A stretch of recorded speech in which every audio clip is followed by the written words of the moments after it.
one of the biggest mistakes I made personally when it comes to growing the business and not putting in specific processes early enough and not doing enough to make sure that we were training and cultivating the talent that we had to help them grow with us, because the pain that we experienced every 18 months feeling like, okay, now we're trying it from scratch again, implementing processes again, and not sticking in that sort of stuff. The amount of time spent on those mistakes and learning how to run a company and manage employees and manage a team the right way, if you had to put a number to it in time and brain power to it, would by far be the most expensive mistake we've ever made.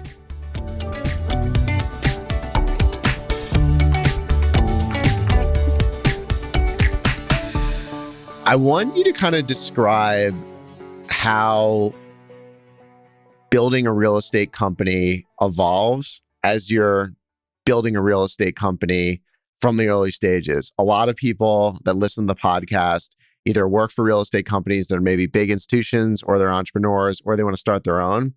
But I thought it'd be a cool place to kind of walk through your experience in starting a company and how that's changed over a fairly short amount of time. Yeah, no, it's a great question and topic. And so 2015 is when we started this small town Walmart shadow center strategy. And, so we've been a company for almost 13 years. But when we went in on that strategy, it was always about eventually scaling. And I mentioned that because early on, I was very focused on preparing for scale and growing the infrastructure in preparation for scale. And, so that we could take on the scale and then be able to, operate efficiently once we had it, as simple as that sounds, right? And in reality, you never know exactly how fast you're going to grow. But I think as we grew and we built an infrastructure and different departments and tried to hire for the right people in the right seats and right leadership and the people underneath them, it's a lot of learning exactly what actually it takes to properly set that team up so that they can function the way that, my partner and I think that they'll function.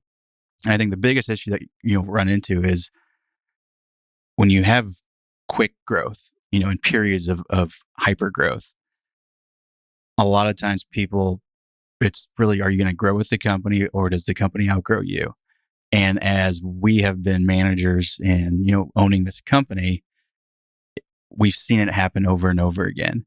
And a lot of it was, ignorance from our end. We don't come from corporate backgrounds. We figured this whole thing out. And, so the thought process of you need to create this infrastructure that is ready for scale versus everything that actually goes into running a company with, 30 plus employees and, also working on that scale. It's a whole nother ballgame.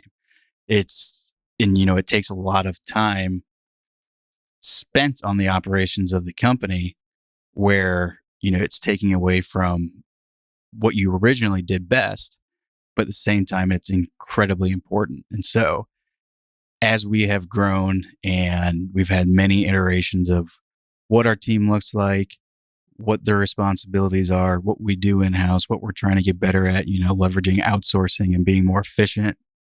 We've learned a ton of things along the way.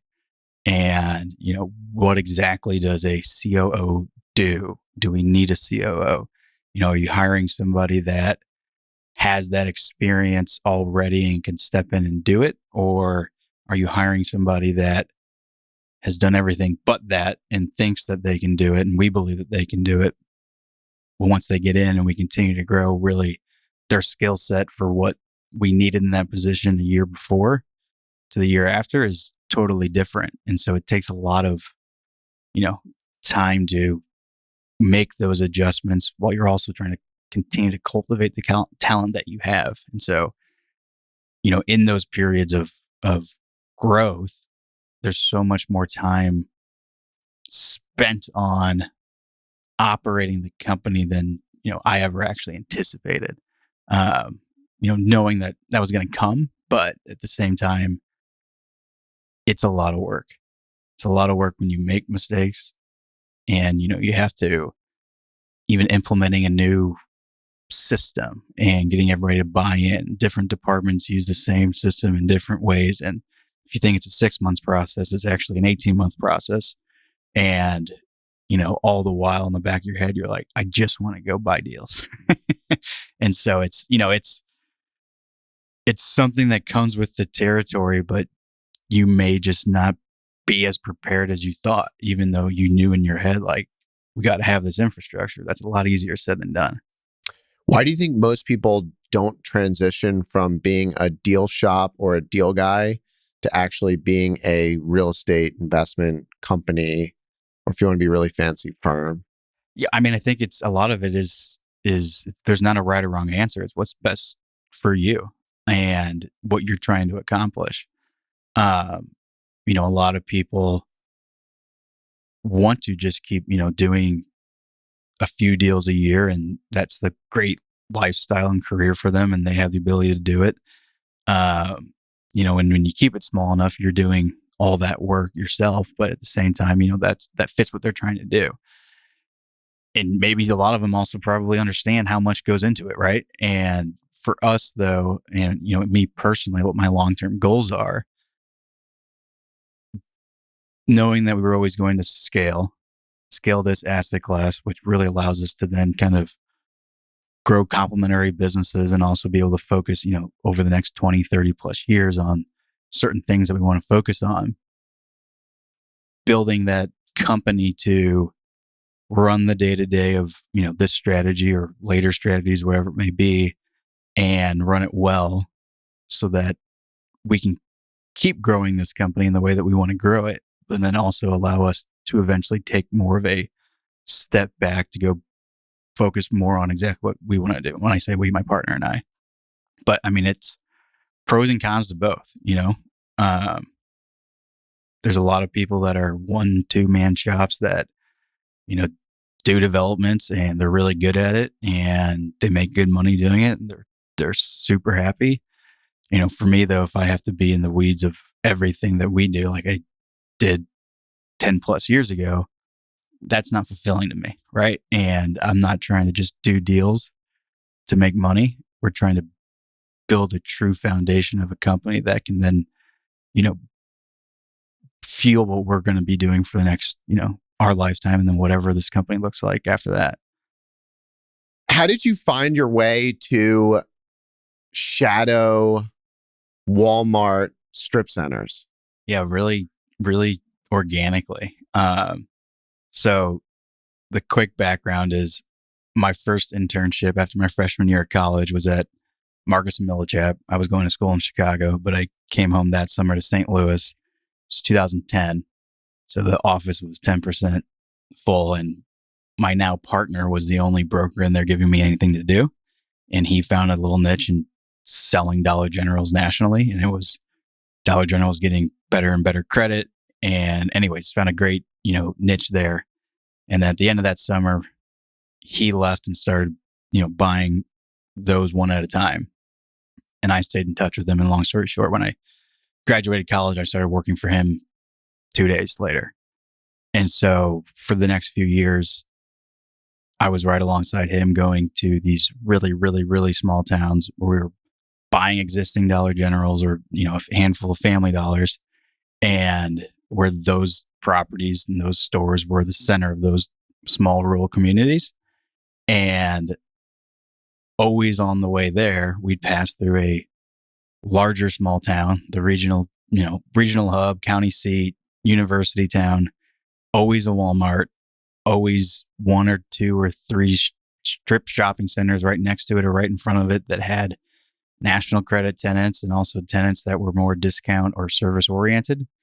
And, after driving through however many of those that we did for over the years, it was kind of a natural transition. So when we came to the end of, what we were doing with Dollar Generals, which was blend and extend at the end of the day, and their credit got better and better. Cap rates started going down. So on the sell side, we were doing great. On the buy side, the model didn't really work anymore.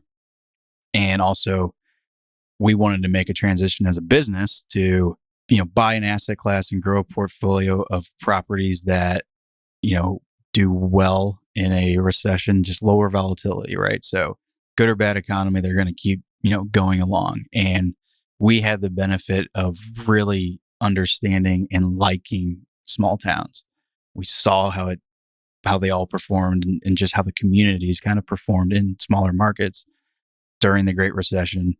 And so we were very familiar with what kind of that asset looked like. We had seen many,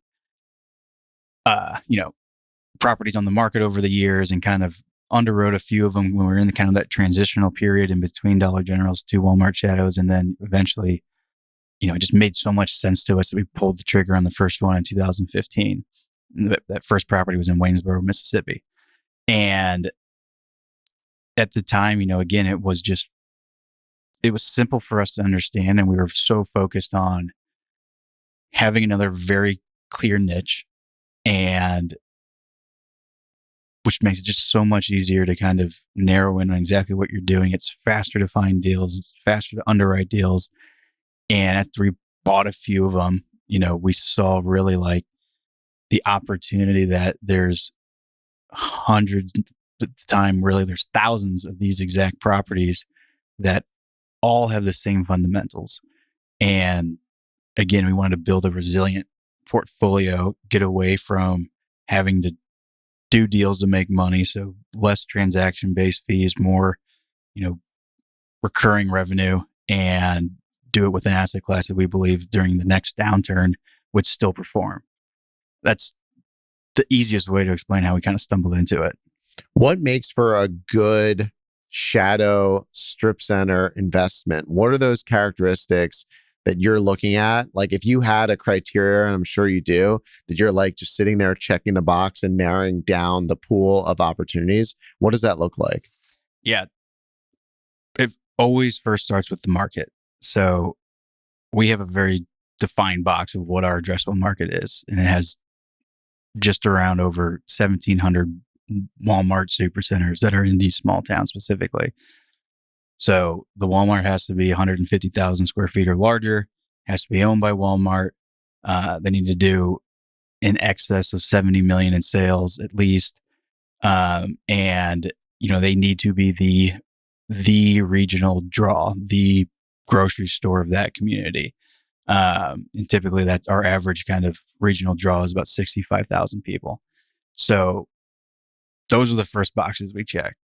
Does the Walmart do enough in sales? Is it owned by Walmart? Are there enough people going there? And, if we check those boxes, we'll dig into the deal. We will look and we will buy at properties that are 100% leased to completely empty and everywhere in between. So, but kind of down the middle of the, strike zone for us is you get a 30,000 square foot shopping center next to a really high performing Walmart. Walmart does $100 million and it's 80% leased, hasn't been painted. Nobody's, put on a new roof or taken care of the roof. The parking lot hasn't been sealed and striped. It has primarily like the original tenants in it, that, have caps on their, cams from 15 years ago, and all the rents are undervalued. Listed at a cap rate that we would do knowing that we can do better. Like those are the bread and butter deals. We buy everything as is. So we know exactly how much it's going to, what the roof's going to cost and when it's going to need to go in, if the parking lot needs to be redone, HVACs, this, that, and the other. And at this point, like we know exactly what tenants aren't there that are going to want to be there and what are they going to pay in rent and the work it's going to take to get them in there, both in TI and landlord work. And so we have it down to such a science that when we see that kind of opportunity where it's like, it has upside day one, it has upside through recycling tenants or renegotiating leases, and just needs some TLC as well. And it's in a market we know everybody, our core tenants are going to want to be. And again, starts with the price that makes sense or is at least in the ballpark where you're not starting 200 basis points lower. I mean, that's what gets us excited. Because you have such a defined market, like there's no variation. Where have you found ways to gain a competitive advantage over other people? Or are a lot of people just not looking at this stuff? Yeah, I mean, that's a good question. And it's kind of two different ways of looking at it. It's where's our competitive advantage of winning deals? And then where's our competitive advantage of increasing value?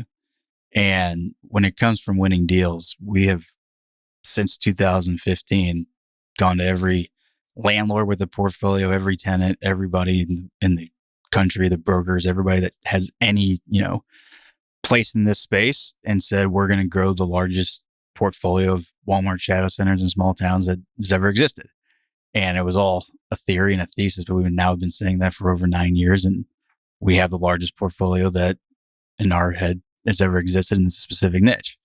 And so the competitive advantage, even from the beginning, was this is our strategy. We know that nobody's ever put money into these things. They'll take flat rents. They're not going to do anything that's going to risk losing a tenant. They're happy just making the cash flow and they don't want to, put any more money into it. So from the tenant side, like we've gone into every single one knowing we're going to spend money on this. We're going to put TI in to get the right tenants that are going to be here long term.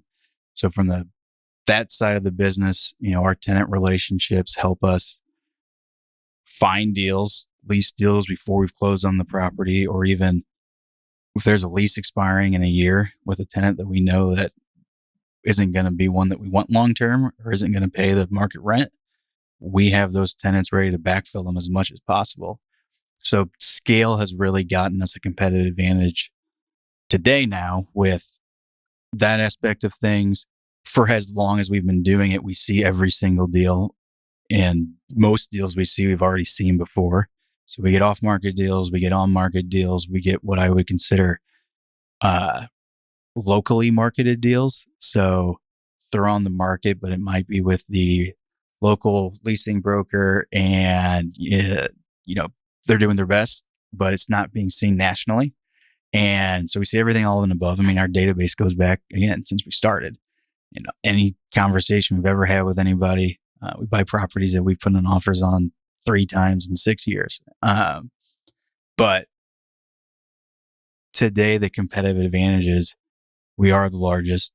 When we put an as is offer in today, there's a lot more credibility behind it than when we did it 3 years ago, 5 years ago. And we have so much intimate knowledge with not just the property, but also with what we now know with data that we can achieve in value creation and the relationships we have with, how to work with the community, how to work with Walmart. All of that together is really like the competitive advantage. And we get asked a lot, why has no one done this before? And the answer is people have done this before. We didn't invent this. I mean, people made astronomical amounts of money developing Walmarts and these strip centers for decades. There were portfolios out there that we've now bought, most of the larger ones, but nobody's ever approached it in a way that we've approached it, as a totally fresh look of these are so undervalued in really what they can achieve in what market rent really is. I mean, at the bare minimum, right? Like if you approach it as this is the premier shopping center in a community with a draw of 65,000 consistent people, whether it's a suburb of a major metropolitan area, we approach it that way, where it's you need to take care of it. You need to treat it like a Class A shopping center. You need to treat it as, with the same national credit tenants that are going into those major metros. It costs money. You need to make it look nice, and you need to know how to really operate those things with that context in mind, right? Not we're buying something with, an average rent of $9. And if we can get to 10, great, but let's not spend any more money on it. It's the complete opposite approach. And that was our original competitive advantage. I really believe was that mindset and that conviction that that opportunity is there and we're going to go achieve it. Today, there's a lot more data and track record to back it up, which makes it easier. But that's really what it comes down to. I don't really ask this question, but your strategy is so data driven. Can you just level stat? Give us the stats. How many of these things do you guys own? Like, how many transactions do you typically do a year? What was the peak ownership? You say you're the largest. What does that actually mean to kind of let people know what we're talking about? Yeah, it's a great question. And to put it in perspective, our average property is about 27,000 square feet. So 30,000 square feet. And a purchase price just under $4 million. So it's a very high volume strategy. And we never wanted to go just buy bigger deals to grow that way. We really wanted to approach this as a strategy of, consolidating a fragmented market. So it has varied over the years, obviously. And we started with syndications and did a handful in the first year and just did more and more each year. But long story short, at our height, we owned 100 of these. We've this year sold, a dozen or so. So our portfolio is a little bit smaller, but, the craziest run was really Q1 of 2021 to, July 2022. So about 18-month period, we bought over 70. And that was a wild ride where it also then just came to a screeching halt. In 2023, I think we bought about 4 properties, and for a variety of reasons. But again, I think that's also one of the biggest barriers of entry in this is it's a totally different animal to not only deal with that amount of volume. Every one of those properties has its own loans. We'll have done over 50 loans this year, refinances, all that kind of stuff. So that sort of volume and, with the saying of it takes just same amount of work to do one $10 million deal as it does to do $1 million deal is true. But at the same time, if you can build the efficiencies around it, that's kind of the barrier to entry that is another competitive advantage of ours. But it's been a wild ride, and we're gearing up to kind of grow again. And, if we buy 30, 40 properties a year for the next 5 years, I mean, that would be fantastic, but I think we could do more. How did you define the criteria? And then what data or efficiencies are you leveraging against that criteria to buy more of these things, make the process more efficient? Yeah. So it started with, how do you underwrite the small town, right? How do you underwrite the market to make sure it's a good small town? It's a good market. It has enough people going there. And you can't use the traditional 10-mile radius of what that population is. You can't use the population of the city or the county. It just doesn't tell you what you need to know. But at the very beginning, the core of it is we want to make sure that we are right next to, again, the high performing Walmart in that area. And that Walmart is also the grocery center. So it is the center of the most densely trafficked area of this region. And so in the very beginning, we found a way through, some connections we had with some people in Arkansas, and found a way to start buying estimated Walmart sales. And that became our market analysis.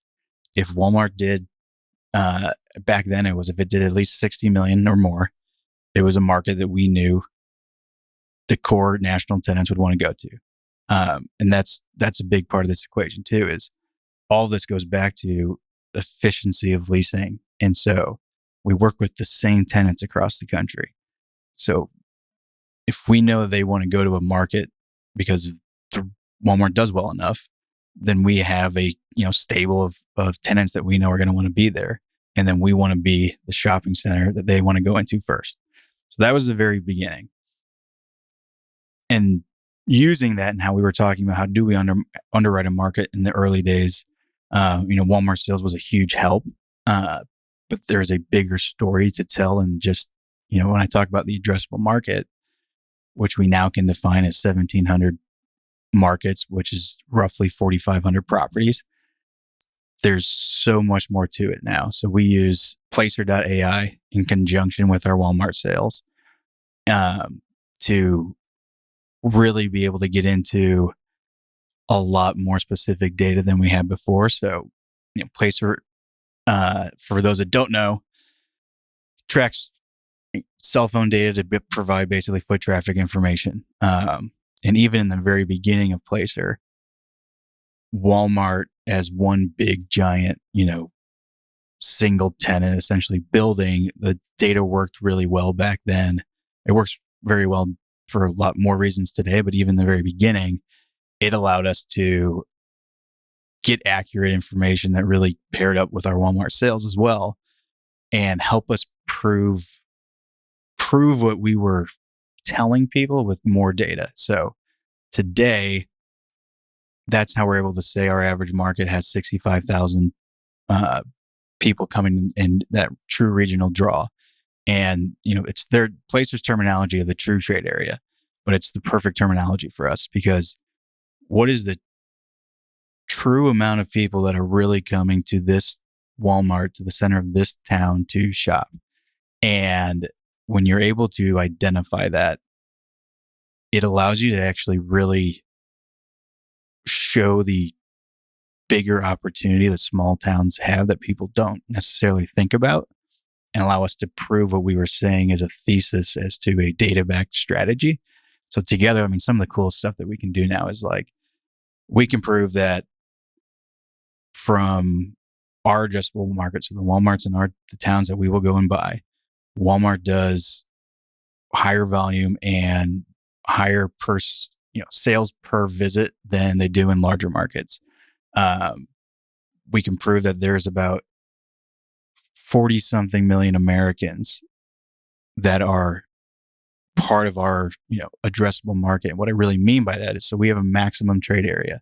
We will not buy something that has more than 15,000 people that will go shop there, because we want to make sure that the Walmart is the center of that community. When we're in a community that has a Walmart and several other grocery stores and huge junior box developments, and there's more competition, you lose the fundamentals of what make our property work, which is it's the best shopping center in that town.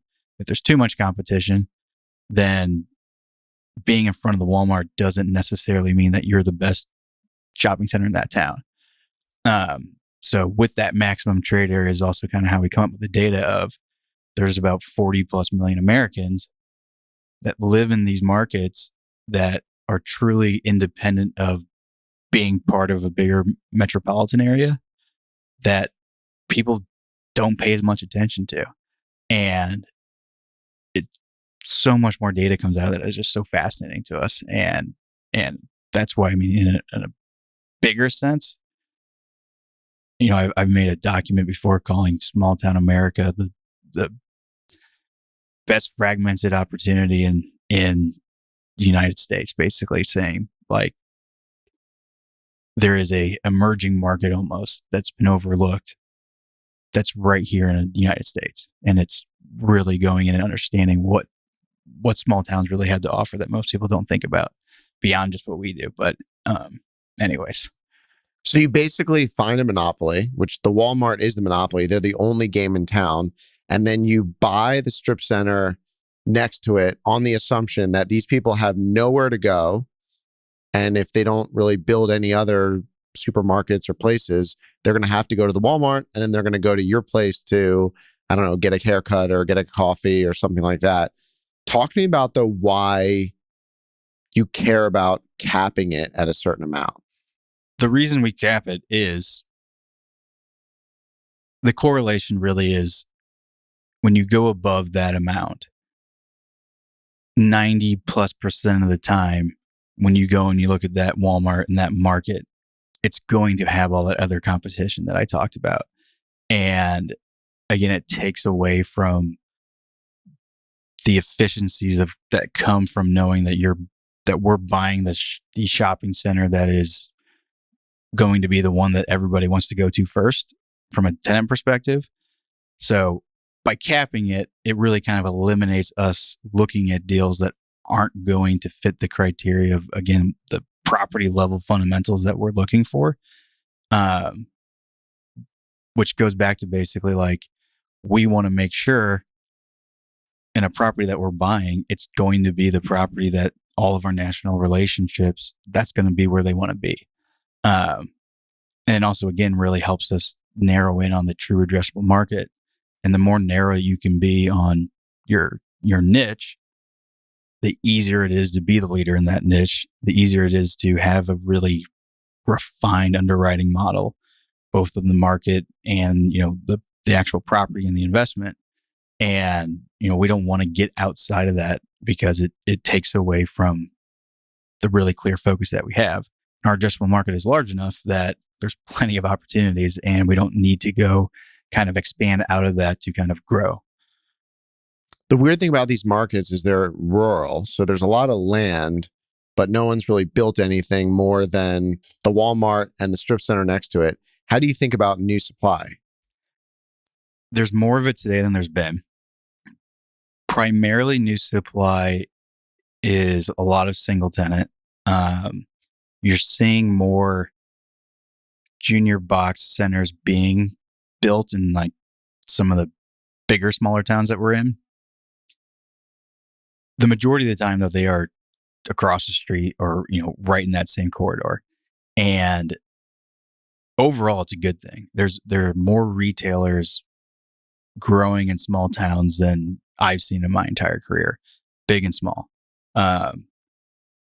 And, every once in a while, there's certain markets where there's way more grocery competition. The further north you go, Meijer is a lot of times in a market that we would traditionally go to. And that's a huge competitor for grocery for Walmart and that sort of stuff. But new supply, generally speaking, again, is a good thing for us because it's bringing more tenants to the market. We're not getting the competition of the pure strip center right next to the Walmart, primarily because they've all already been built. So you do see 2 or 3 tenant strip centers being built, maybe down the road. And a lot of times they're there because they can't come into our center. A vertical that we hope to get into soon is both on, if we have the space on our property to build a pad or, down the road or across the street, tenants that we do a lot of work with across the country that want to be in the market, can't get into our center. Or maybe it's a center that we don't own and the seller won't sell, asking us basically, can we build for them in the small towns? Because that's kind of how our reputation is built is we are the guys that do retail in small towns at the end of the day. But the ground component is less of an issue as it would be in a major metro or a larger market because, one, with Walmart, they have their prototype. They're not building bigger supercenters. It's like, especially when we first started doing that, we got that question a lot of what if Walmart leaves and builds a bigger store, and they've maxed that out, right? So that's why we have a minimum square footage number for how big the Walmart is, because if it's below that and they are doing really well, there is still a chance that they're going to move. But we've developed a relationship with, some of the real estate team at Walmart, and the way they kind of describe it is, for the most part, everything's been built. Now we're trying to figure out what to do with what we have around it, right? So sometimes they still own some real estate, some vacant ground, typically pad sites, but, they're not building new super centers and they're not going to come out with a bigger version either. So we're pretty safe there. And for other grocers to come into town, we are seeing it more. Like Publix is growing a lot. And at the end of the day, will that take away from some of Walmart's grocery? Absolutely. But they still don't have the same draw that the Walmart's going to have. So we're still going to be that number one shopping center in that market. And with Placer, you can actually probably pull up Publix, pull up Walmart, see how they compare and get conviction around your specific site. Yep. I mean, especially as Placer has improved. I mean, I think Placer along with COVID was one of the best things to happen to retail, and most specifically retail in smaller towns. COVID really forced retailers and consumers to adopt the omni-channel approach. And by omni-channel, I think it was way more of a,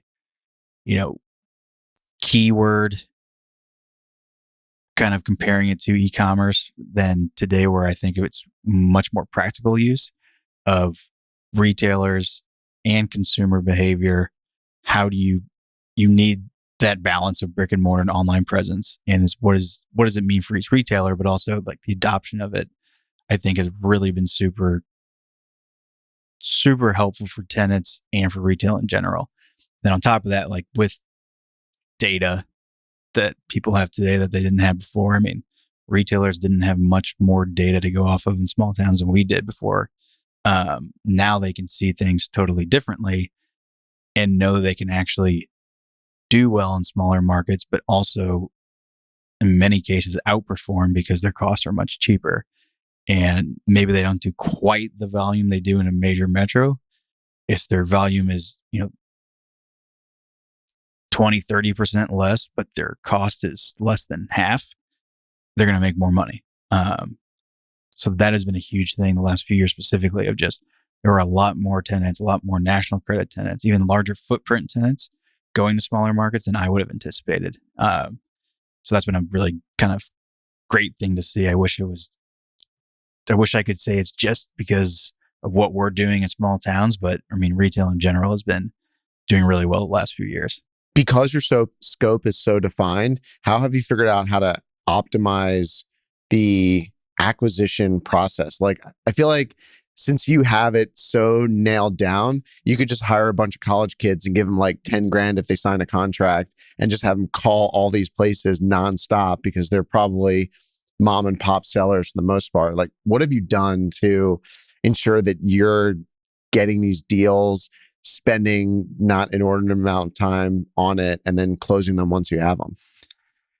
Today, the biggest resource that we have is our database and relationships we've built over the last 9 years. So we have a very thorough database of, hundreds of true deals that we have looked at, worked on before, had actual offers, whatever it may be. And we can go back and look and see, okay, what happened last time? Or why didn't we want to put an offer in last time? So we have a really thorough database of those actual deals, but also we know every single portfolio and the history behind them. What most of the time when their debt's coming due, what kind of debt they have, what their motivation is. Two big portfolios that we've bought, 4 or 5 years ago, we met with all of them. We would say, hey, we're going to grow this bigger than anybody's ever done it before. And we want to buy your portfolio. And they were all like, oh, I mean, we love the strategy. It's a great, little piece of what we do. And, we always thought that some big institution would come and kind of consolidate us together. And we were basically like, well, I guess that's going to be us.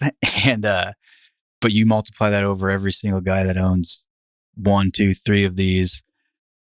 Broker relationships are huge. I mean, if there is a shopping center next to a Walmart in a small town that we don't see, there's something wrong.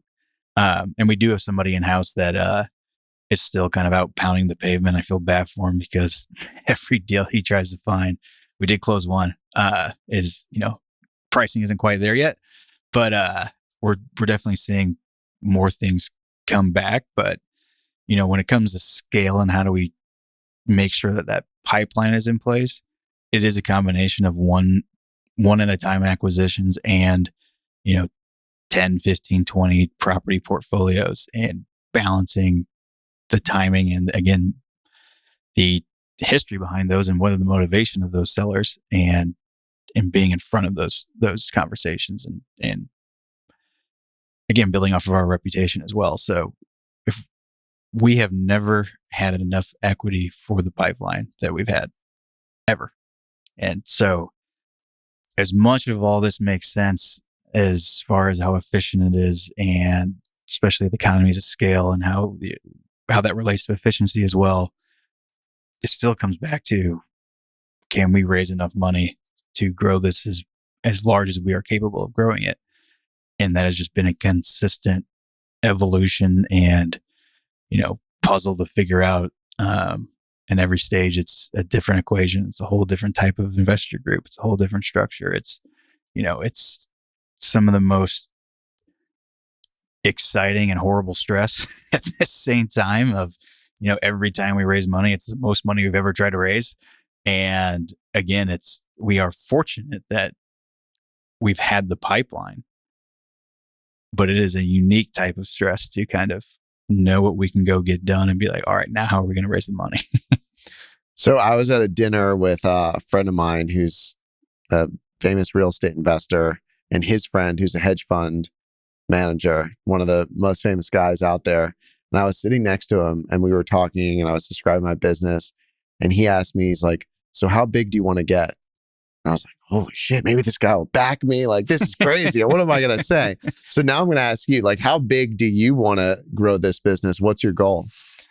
Yeah, it's a great question. And I answer it, the way I would answer is definitely different than the way my partner would answer it. But at the end of the day, it's, we are aligned in overall what we're trying to accomplish. But there's what are we trying to accomplish with Walmart Shadow Centers? The number there for, the minimum I believe that the portfolio value needs to be is $1 billion. And that number comes specifically with getting this asset class to a size that is now large enough to be seen by investors, exit partners, large lenders, whatever it may be, that wouldn't otherwise look at this, and not just be beholden to a more traditional real estate exit. Really, it's a framing of this strategy as more than a portfolio of retail properties. It's a now institutional sized consolidation again of a fragmented market if you kind of put your private equity hat on. And so the point of getting to that size is to basically give us the most options of what that sort of capitalization event could look like.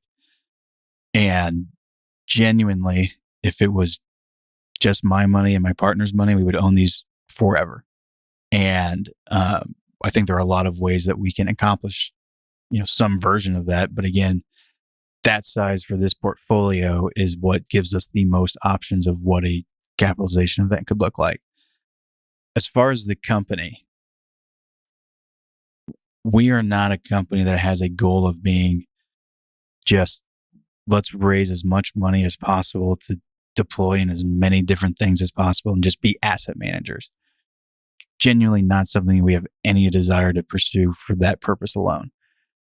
What we want to be able to do is go in and always find strategies that make sense to us, that can have, we can find a competitive advantage with, and be a true investment company.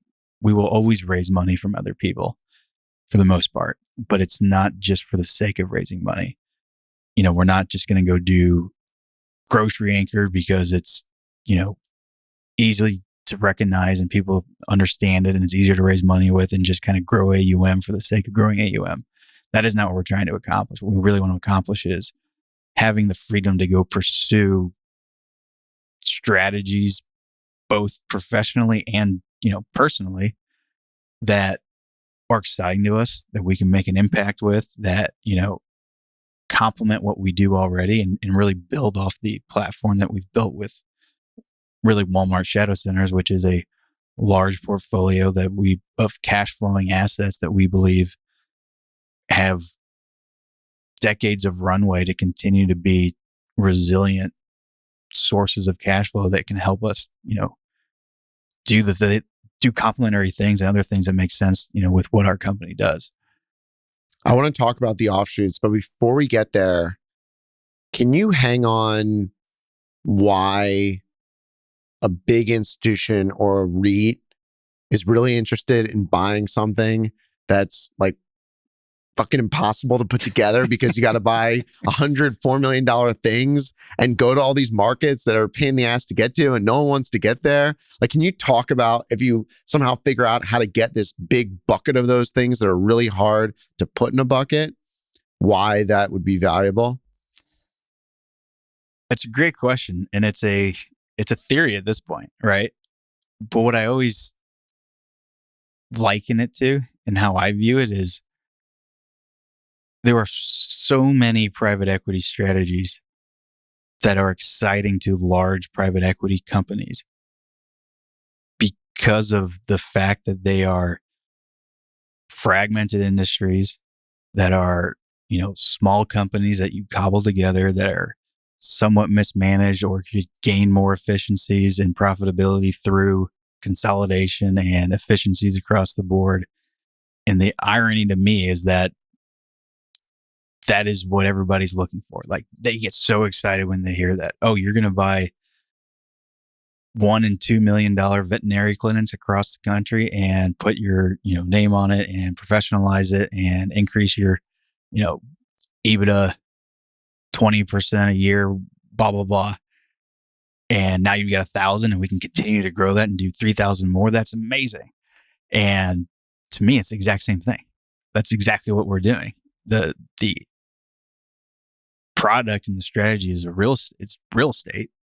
It's shopping centers, but the uniqueness of our strategy, and when, again, telling the story around it and kind of framing it in the right way of, it's not just that we're buying shopping centers.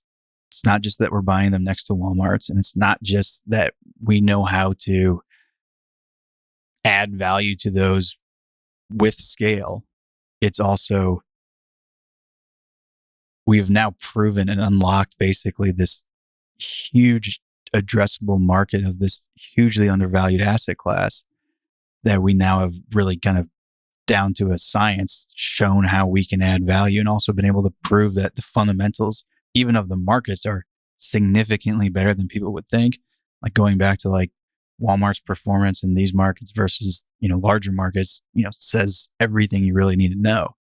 But you got to get it to a certain size that, again, gets you into that conversation and frame it in the way of, again, we're not doing just another real estate strategy. Our goal isn't purely, let's just grow it and then sell to a larger real estate company. That may be an exit, but that's not the point. And a lot of that comes down to just framing what we're really doing and telling the story beyond just how we add value to our real estate. It's the bigger picture of all of it. And then also, when you get to that point too, it's if we have 300 properties, I believe that puts us at about 5 to 6% of our addressable market. So when you add that equation too, we could grow this significantly larger, right? There's so much more room to grow. You've proven it. You've consolidated it where there is no chance anybody could catch up ever to that kind of size and like compete with you at that scale. And on top of that, we can grow it as much as you want to grow it. All that together is really kind of the story we're going to tell 3, 4, 5 years from now. What are some of the other strategies or real estate ideas you've identified by being in these markets, seeing the data, whether it's Placer or Walmart sales, that you're thinking of like, oh yeah, we could just go do that too and be super hyper focused about that strategy, and it's adjacent to the one we're already doing? Yeah, there's some really practical real estate ones, and there's some more, not real estate related that I think are super interesting. One is obviously, just as an example, we're seeing more and more as people that understand small towns and have the ability to do high volume, smaller transactions. We've talked to companies that, have really small last mile distribution centers in small markets. And we're approached by them of, we want to build a bunch of these across the country. Our traditional developers, just can't make sense out of doing these smaller deals in smaller markets versus, doing the larger ones we do with them in the major metros that they're based. And so like just kind of that, using that as an example of we're more experts in how to do deals in small towns and also high volume, smaller price point investments. So whether it is ground up development of a single 2-3 tenant building, or even if it's not retail and it's more of a last mile distribution, that's one way that is a separation of us versus other companies that doesn't need to necessarily translate just purely to, retail investing. And a lot of the ways that I look at it is then there's complementary businesses to, really add into the portfolio and the platform that we have. So it could be anything from, for example, there's ancillary income that we put into our properties, fireworks stands. There's a company that will do weekend selling meats, 2-day lease in our parking lots all across the country, recycling bins, this, that, and the other. So like kind of looking at it as what are all these like components, whether it's, operations of how to manage smaller properties in small towns across the country. What doesn't exist that maybe we could do because we know how to do it and we could do it for other people potentially, or what third parties are we using that we could actually start doing ourselves just across our portfolio. There's a lot of sort of just complementary businesses that could just be implemented into kind of the basis of our portfolio. And so you go find an expert, maybe they have a smaller business and you buy or partner with them, and then you can immediately deploy them across, our portfolio and then grow it from there. I mean, that's kind of private equity 101, but it's more about just how interesting that kind of stuff is. And again, so that's why I always call the Walmart Shadow strategy a platform, because what we can build off of the properties we own, but also just our knowledge and experience in working in small towns and knowing what goes into it. Honestly, there's just endless opportunities there that we're pretty eager to get going on. And one other thing is kind of just, I see a lot and I pay attention to a lot of things about what do small towns not necessarily get access to that larger markets do. So like a huge growth tenant for us are wireless companies. So T-Mobile, AT&T, Verizon. Small towns do, for the most part, have no fiber internet. And they're most likely never going to get fiber because it's so expensive to put in. There are companies that go into rural communities and try to put in fiber, very cost intensive, and also a lot of times gets outdated in a couple years. And so those wireless companies are all super aggressive about small markets, because what they're really selling right now more than anything is 5G Wi-Fi. And so this is a funny story, but there was a few month period where I learned about small cell towers. Crown, one of the largest. Yeah. They have a great, explanation of what small cell towers are. And so I was trying to do some research and, educate myself and could that be a solution for small towns? If you had small cell towers that could properly distribute, 5G data from, the tower more appropriately across town, could that be a really great solution that we could go and scale in smaller markets that, again, like even a Crown wouldn't want to go do because it's so much work. And so we actually had a meeting at T-Mobile headquarters, their real estate headquarters, in outside Dallas. And I was so excited to ask the question. I was just like, do you guys think this would be a good idea? Like, if you guys had this, would it solve a lot of the issues you're trying to solve in small towns? Because like consumers in small towns, basically 5G Wi-Fi is essentially taking the 5G signal and, your Wi-Fi hotspots throughout your house. That's really just using data. And that still is not a great, like long-term solution, because if there, now you have Starlink. That's what he just told me. He goes, did you see the headline this morning? I was like, no, what? He goes, oh yeah, Elon Musk and our CEO were just on stage announcing their partnership. So he's like, I probably wouldn't spend much time on that. And I was like, okay. Well, that's good insight. That one off the list.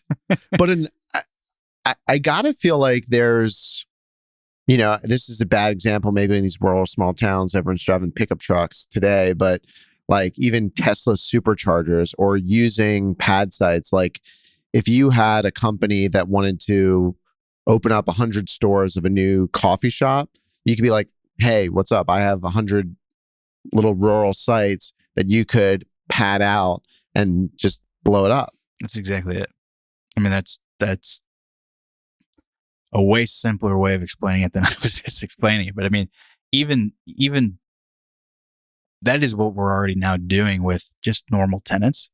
When I say normal tenants, like tenants that go into the shopping centers, from even just filling vacancies. It's shocking to me, honestly, to realize when we're told that we're a top 10 or top 20 landlord of some of the biggest retailers that you would know, just because everything is actually so fragmented. You just wouldn't think, but like even some of the biggest landlords of retail may have 150 locations of one of these large tenants. And so if we have 40, that's actually a lot, So anyways, but the more that we go and we meet with them and we really build a relationship with those tenants, some of them now call us, or they'll see a shopping center next to Walmart, go, that's an MRP property. And so anyways, so using that as an example, like there truly is a list that we'll get from certain tenants of, here are the markets we need to get into. And can you help us with any of these? Or if you're not there, like, can we start developing? And so the development piece has really just kind of been put on hold because of the environment the last 18 months. And we don't want to just start doing it really at scale without, the right timing and the right experts on board with us to do that. But I mean, that's a natural kind of expansion for us. But like you said, I mean, there's the, kiosk coffee shops of the world that we could go in and be like, okay, you're going to grow in Ohio. Well, we can help you grow in 10 new locations. And there's so many opportunities like that. And we've explored it too with charging stations. What was one of the biggest mistakes you've made, whether it was growing the business or investing in real estate? When you think back of like a big screw up, what was that? I was actually thinking about that before this, and we've made plenty of mistakes. What I go back and think about today of what was a mistake versus how well did we adapt to something that didn't work out the way we thought. I think there's way more instances of that, but here's a early one, right? So lesson that we learned early on, we would do individual syndications.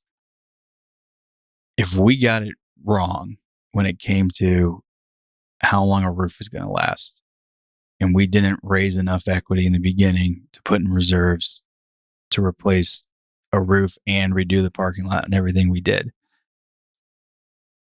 and all of a sudden we thought it was 6 years out and now it's 1 year out. A handful of those earlier syndications, when that happened and all of a sudden we didn't have enough money to do everything we were going to do, and now we have a big roof to replace, we just paid it out of our pocket. So learning from that, then we went to the full opposite spectrum. We would over-raise equity. We would put on new roofs earlier than we needed to. And, today we're finding more of that balance of, you don't need to over-raise or do it right out of the gate, but also make sure there's enough there for the ones that might pop up that you didn't expect. But a lot of those types of things, I think a lot of things that I've learned and things we've really had to adapt to, I think, is just really a lot of it comes around. Let me rephrase that.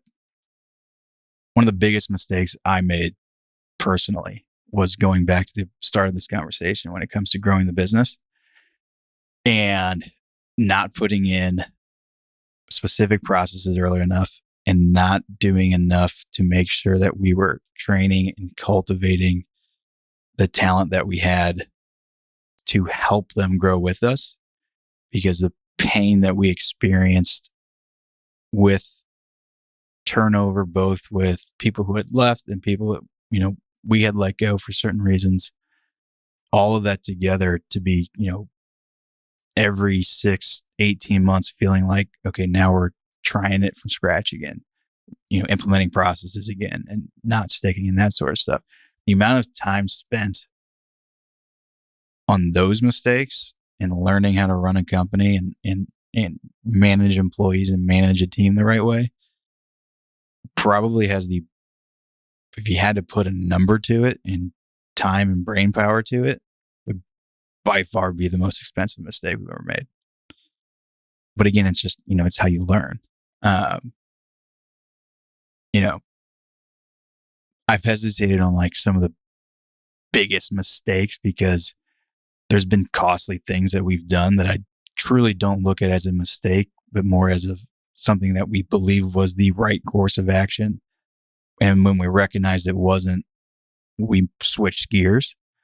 And there's a lot of examples of that. A really painful experience was, at the end of 2022, we terminated a portfolio of over 30 properties that we were buying. And we were very conscious. We were under contract for almost a year, but we couldn't close until after, a certain date. And so that really started when interest rates really started going up. And obviously we discussed internally, we discussed with our investors just along the way of, does it make sense to terminate now or does it make sense to terminate now? We were so hands-on in the leasing that we were still increasing NOI at a faster pace than interest rates were increasing. And I think really kind of where we ended up terminating that portfolio, which cost us and investors a significant amount of money. It actually more came down to lenders being at a point where them closing became unreliable. Equity that we had been working on started to fizzle because we were now 6 months into kind of this crazy rate hike environment. And so I think you could easily look at that and be like, that was a mistake. We should have terminated it sooner. But at the same time, we were very cognizant of, we are crushing the leasing on this while we're under contract, and it's not getting outside of where the rates are, like that kind of spread. And so it wasn't like we were just ignorant, not paying attention. It was just, that was all making sense. Things were lining up. And then just at the very end, it was like, basically the decision was, do we extend again, put up more earnest money and get this closed, or cut our losses knowing that we could be in the same spot 3 months from now, cost us more money, cost us time that we could be focusing on other things. And so that we eventually made the decision of, let's just kill this deal, take the loss we already have, move on. So again, it was a lot of things that came together of, it had a bad net result, especially financially, and the time that we put into it. I do think we'll buy that portfolio sometime in the near future, but that's not a fun thing to go and tell everybody about. And it still gets brought up today, and it's like, yeah, wish that turned out differently. But I can genuinely sit here and say, I don't feel like at any point we had made a mistake in the decisions we were making along the way. We full-heartedly believe that this was the best thing to be doing for our investors and for that portfolio. And we got to the point where we were starting to realize this could just keep dragging on and get worse. We switched gears. We made a decision, and it was an expensive one. But never at any point, even at that point, did we feel that we had not done the right thing along the way. If that makes sense. How do you figure out the right culture to have at your company, and how do you know whether someone fits that culture or not? I mean, that's a tough question because it's, it feels simple. At the same time, it's almost something you can't really define. Most of the biggest culture misfits, I guess is the way you would say, people that did not fit the culture, it just is so apparent, right? When they get in, they've acclimated enough where that kind of period of the benefit of the doubt kind of goes away. It just is so palpable to everybody, right? Like they just don't fit this culture. But the way I describe our culture is a culture of respect. And what I mean by that is, as owners of the company, we give a lot of, freedom, and, we're not micromanagers, and we give a lot of, autonomy over our employees, leaders, and how they manage their employees, all that kind of stuff. So, we had unlimited PTO way before COVID and remote work and all that kind of stuff. Wasn't nearly utilized the way it is now. But what I mean by a culture of respect is, like, of course, have that freedom, go to your doctor's appointment, go to your kids' sporting events, live your life. But the respect back from them is making sure that, they're getting their work done, however it needs to get done. And, they're providing their, what's expected out of them for the company. And we don't need to have any of that sort of, micromanagement or, okay, here's your second strike kind of thing. It's never as simple as that, but that's at the root of it. It's just kind of how it plays out and how it really ends up happening every single time is just kind of the people that are abusing it or, just clearly don't kind of mesh with the culture. And our culture has a lot of, we're an entrepreneurial company. We're still kind of a startup in so many ways, and there's constant change, and there's always things that maybe aren't in your job description or maybe aren't super processed out like a bigger company may have. And sometimes that just doesn't fit with people. Not that it's wrong from their perspective, but it just, it doesn't always work out that way. So it's, it's a very entrepreneurial culture and vibe. And like the exciting thing for me today is even with how many younger leaders that we have, there's such a sense of everyone wanting to continue to make our company more professionally run, add layers of structure and, a little bit more corporate, but really work together to let's make credit processes. Let's work together. Let's communicate and engage together and figure it out together than just more of sitting back and being like, well, this department isn't utilizing this software the way that they're supposed to. So I guess that doesn't really mean I should either. So that's super exciting. And it's always great to also come in, have a check-in with everybody and see what things already been done and they're already communicating together. And so that's the type of culture that we're trying to build off of, is really just that buy-in and, the brain power and the sort of the functionality of people think that really work well with a consistently growing, changing company. I'm reading No Rules Rules, which is the Reed Hastings book. And they have in their company, they've had it for a long time, I guess a no PTO policy, which means you could kind of just take as much PTO as you want.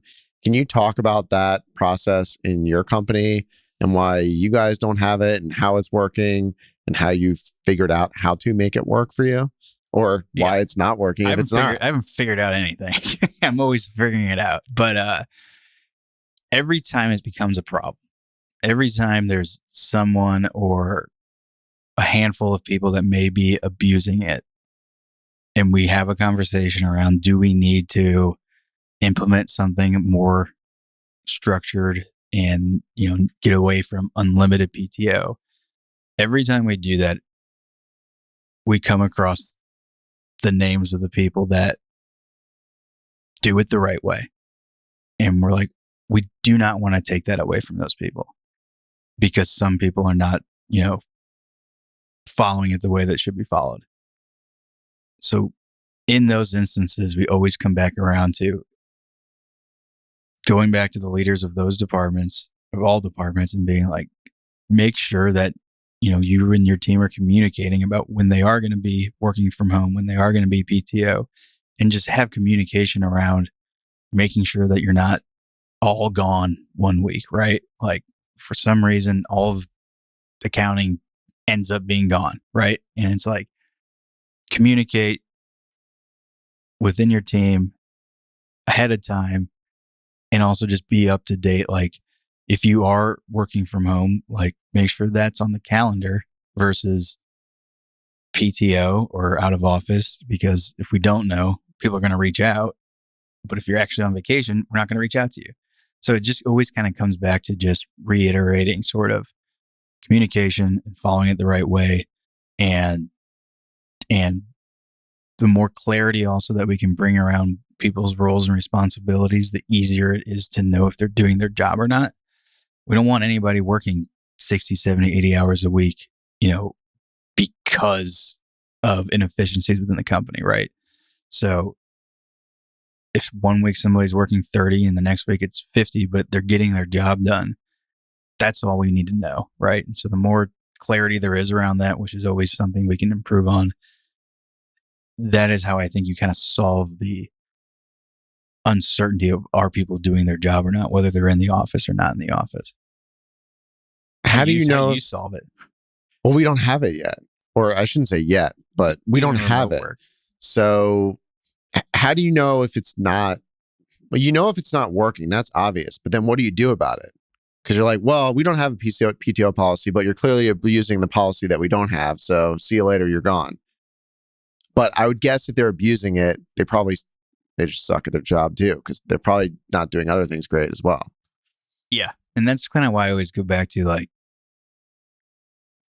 if their responsibilities aren't clearly written, that's the first step. Make sure that their role is super clear to them and what they need to do and what their deadlines are for certain things are super clear. Because if it's not, then how are they really supposed to know what's, allowed, right? Once that's in place, the conversation is way less about you're taking too much PTO. It's more about you're not doing your job. So are you taking too much PTO?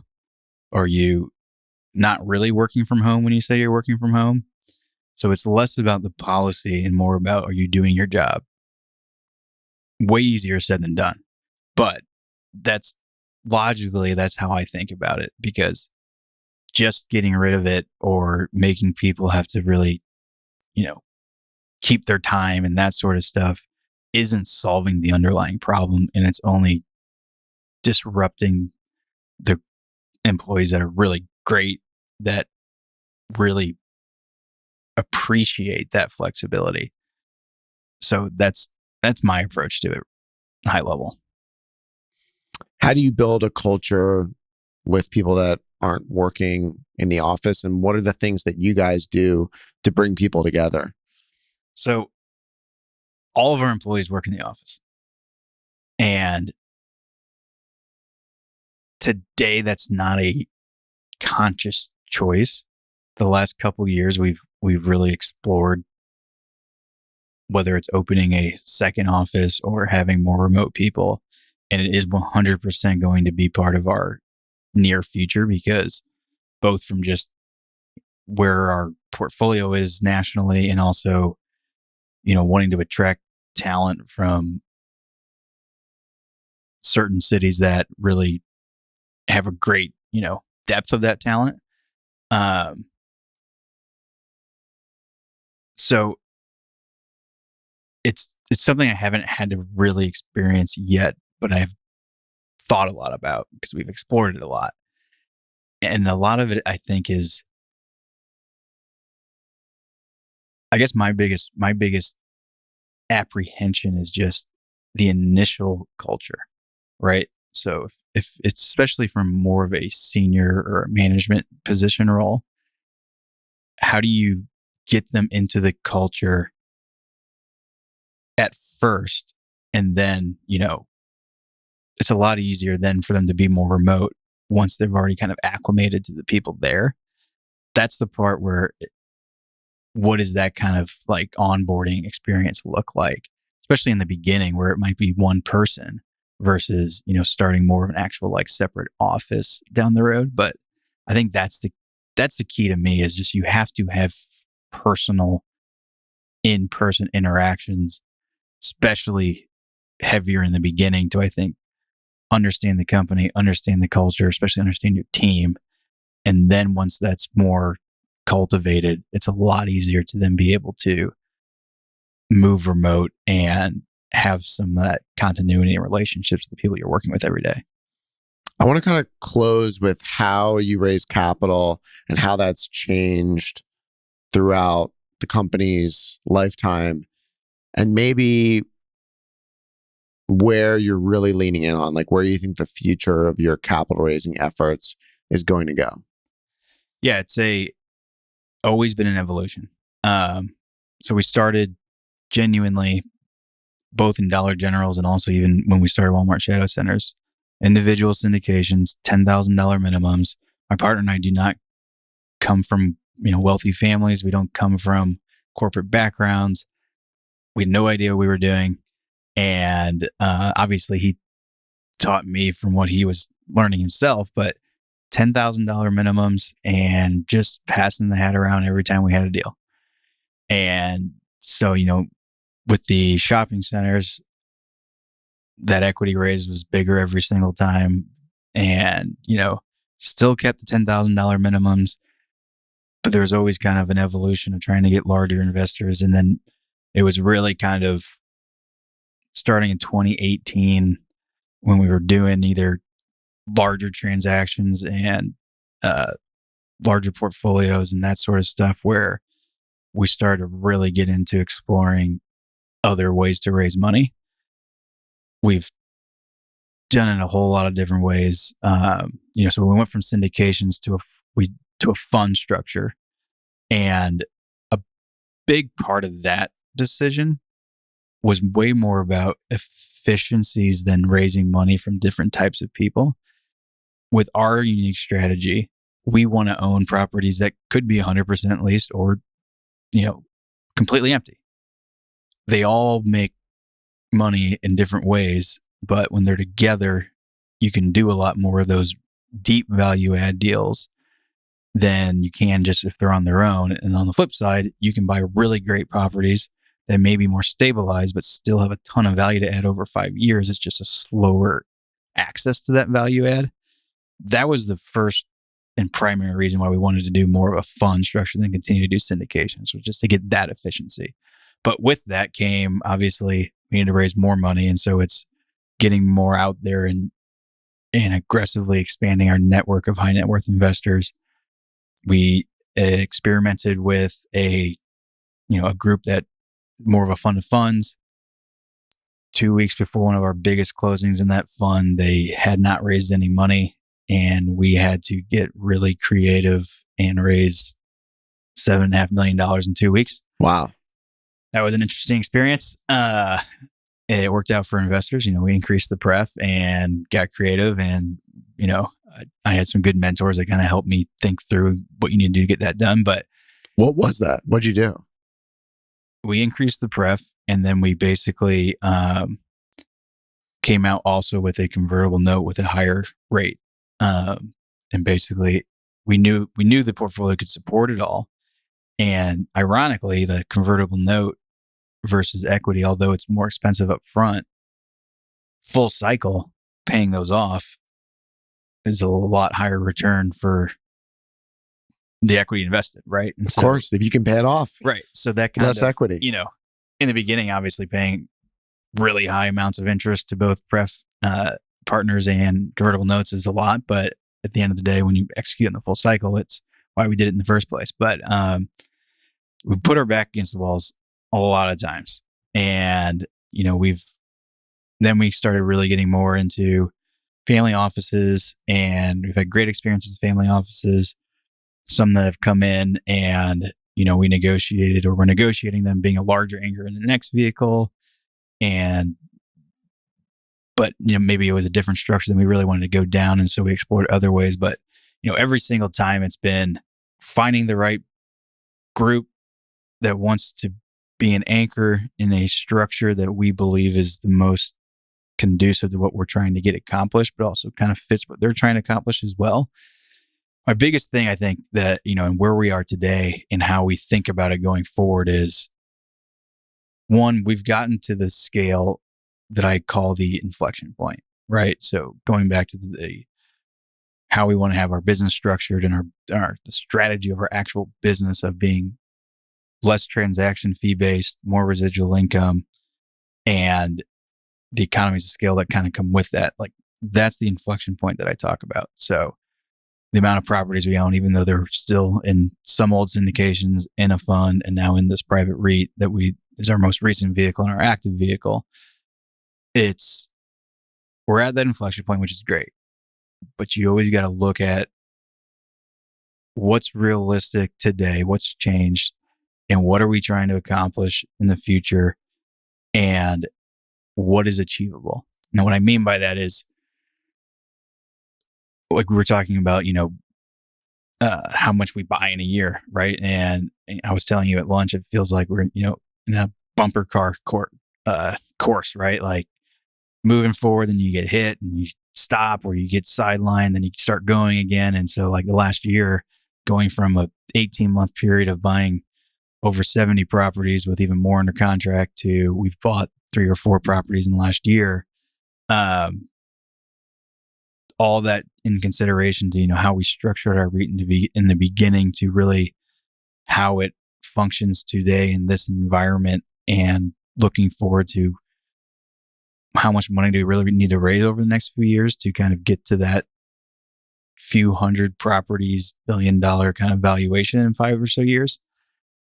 And, getting to the point is really, we've been cultivating relationships with larger family offices, institutions for years and years, because you got to start 5 years ago.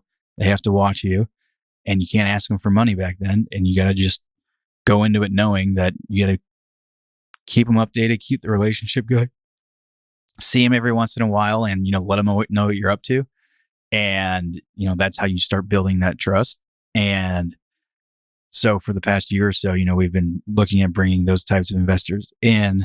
But where we are today is we've been patient this year in, one, knowing that we do need to have some sort of restructure in this vehicle to fit the reality of the capital markets of where we are today and where we believe we'll be in the next few years, and really understand the investors that both fit the profile of what our return structure and our strategy is going to look like, on top of who is actually going to be active, right? If we were just like, we got to go find one big institution, for the ones that may be actually making an investment, which is not many, they're all looking for massive discounts, huge, whether it's devaluing the current portfolio or this, that, and the other, which we don't need. Or,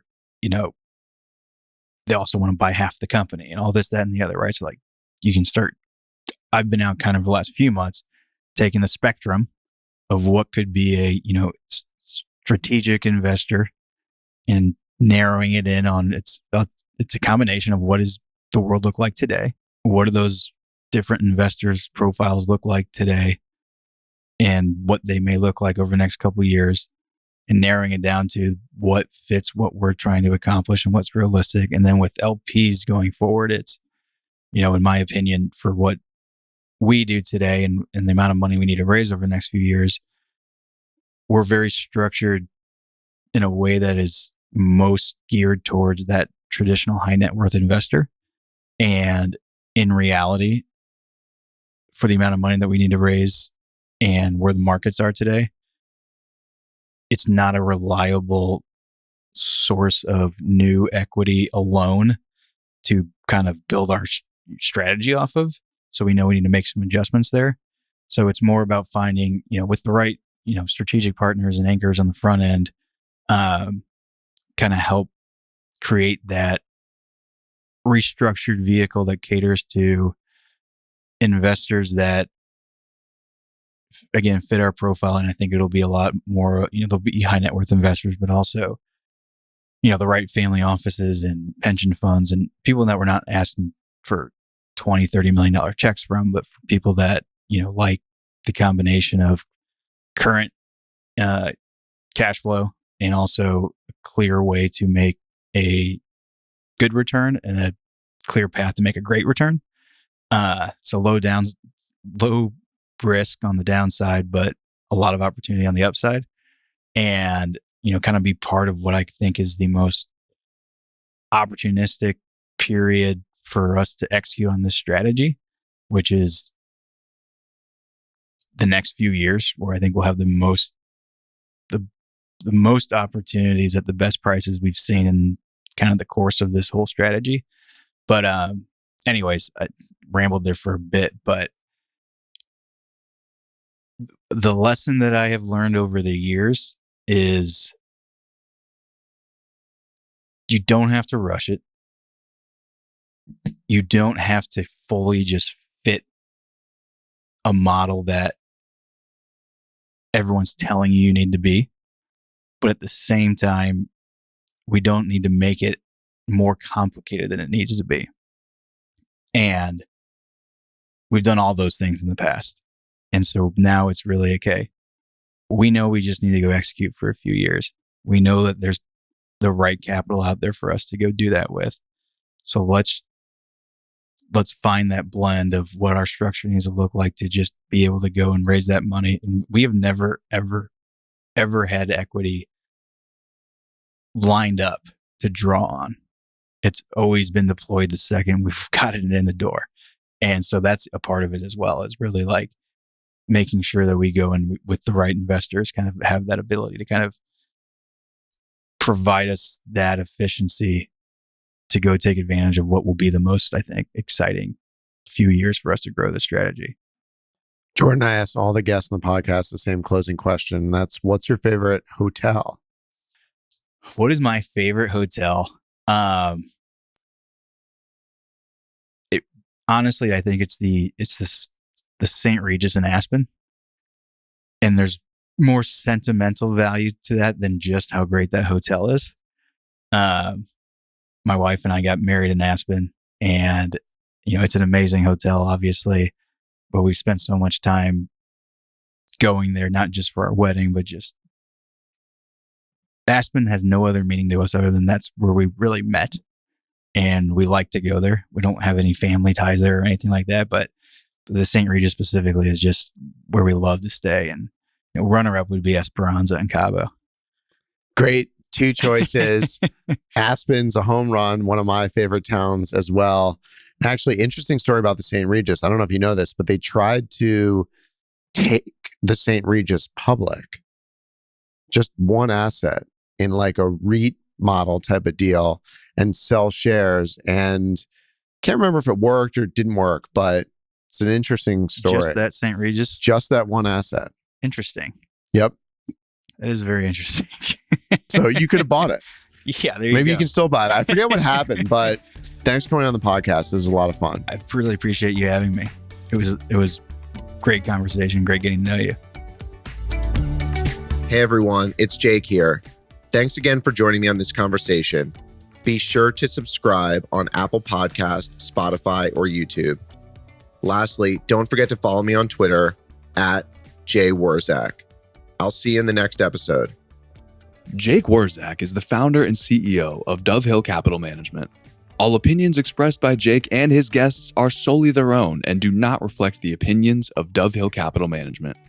This podcast is for informational purposes only and does not reflect or represent real estate, financial, or investment advice.